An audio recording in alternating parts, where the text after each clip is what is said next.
सभी का स्वागत करती हूँ। जय जय सिया राम। आज आप लोगों को एक बहुत सुंदर सोहर सुनाने जा रहे हैं।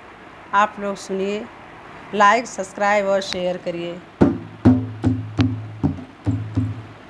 अंगना में बैठी है बहुअर तड़े रे, कागा बोले बाणे रे, कागा बोले हो। कगवा कावन संदेशा लई आया आंगनवा हमरे, बोल्या आंगनवा हमरे, बोल्या हो। कागा कावन संदेशा लई आया आंगनवा हमरे, बोल्या आंगनवा हमरे, बोल्या हो। आंगनवा हमरे बोला हो। बेटी भैया के हो, बेटी भाभी के भाई नंद लाल हो। संदेशा लैके आए, संदेशा लैके आए हो। मचिया ही बैठली सासु त बहुअरिया, रज कर बहुअरिया, रज कर हो। सासु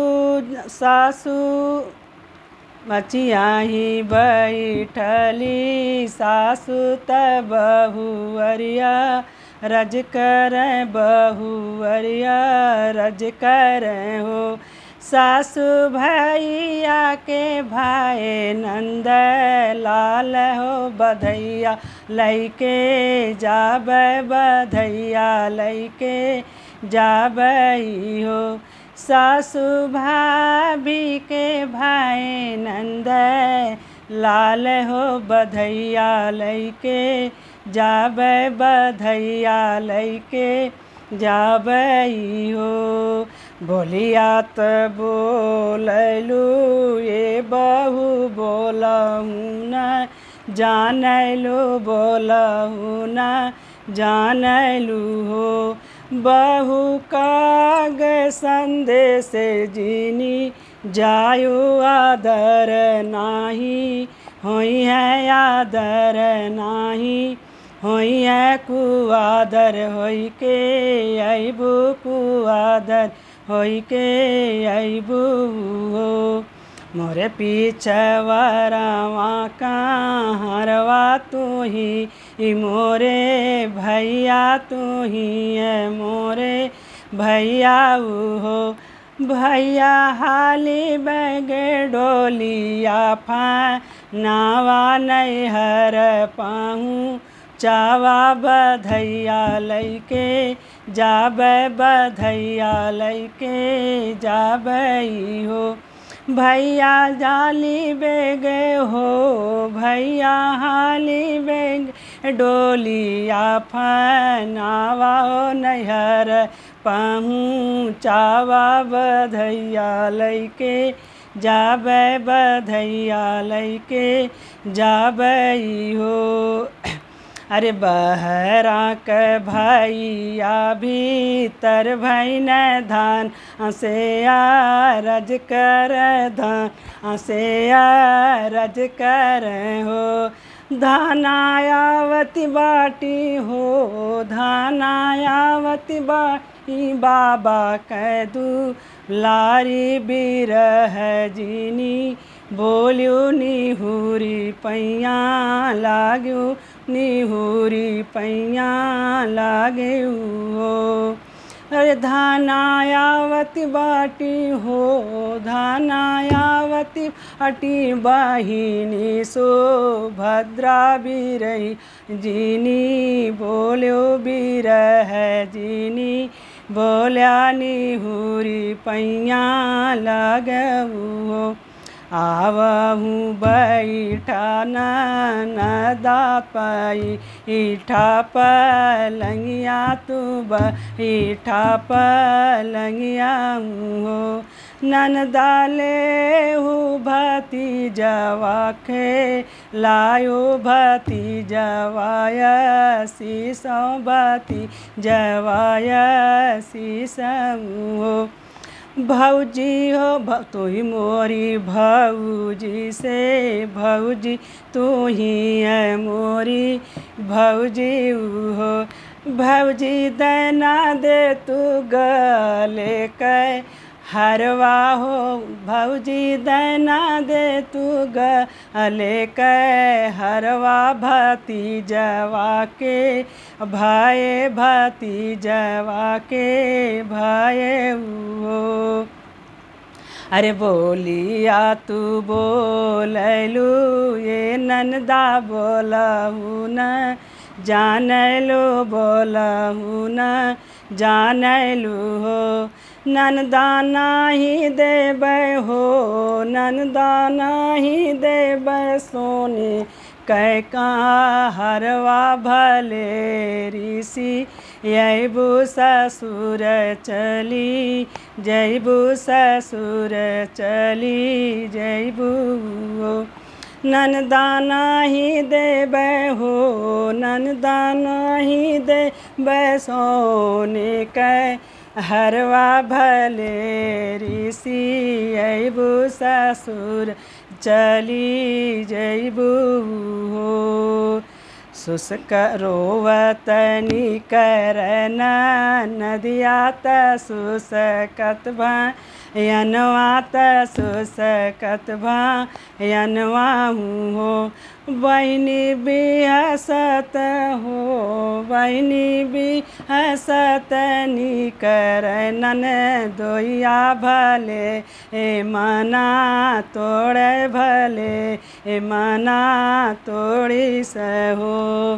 अरे बहरे से आवन भैया त धान से रज कर धन से रज कर हो। धाना कहाँ बाटिन बहिनी हमारी नचई नाही होवै गवैया नाही होवई हो। धाना कहाँ बाटिन बहिनी सुभद्रा नचैया नाही होवै गवैया नाही होवई हो।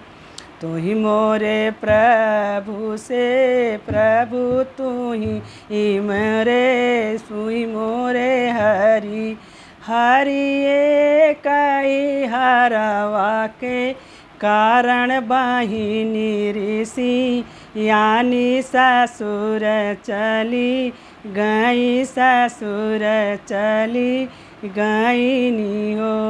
यतना जे सुन नहीं भैया त घोड़े पीठे सवार भैन घोड़े पीठे सवार भैन हो। बहिनी गई नहीं के दली बनऊँ वहाँ पे तप कर हो। बहिनी चली गई न के दली के बन वहीं पे तप कर हो। आग्रही नग्रह के कहरा बेगे है चली आवा बेगे है चली आवा हो।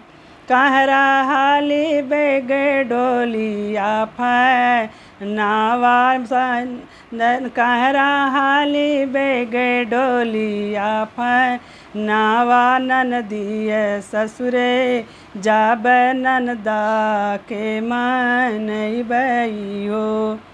अरे बाहरे भयनवा देखत मैया से रज कर मैया से रज कर हो।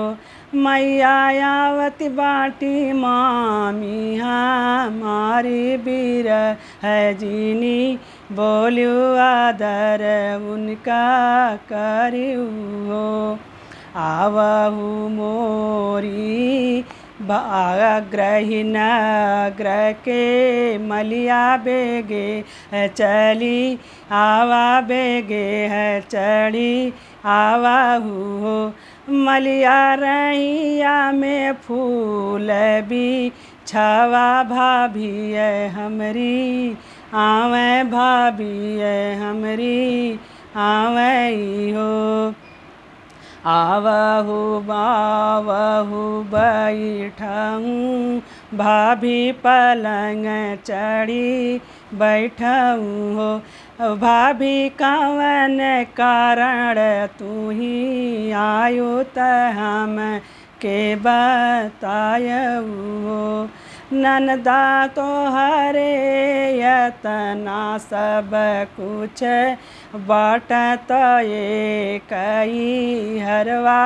के कारण ऋषियानु ससुर चली आयु हो ओ ननदा तोहरे कारण तोहरा भैया तबन हवा में तप कर बन हवा में तप कर हो अरे तू ही मोरे भाऊजी से भाभी तू ही मोरी भाभी हो भाभी देखली बाबा के बखरियात भई आकया दरवात भई आकया दरवा हो भाभी देखायल रहली तोहराठ असरवात घरवा हमरे हन से ही भरल हो।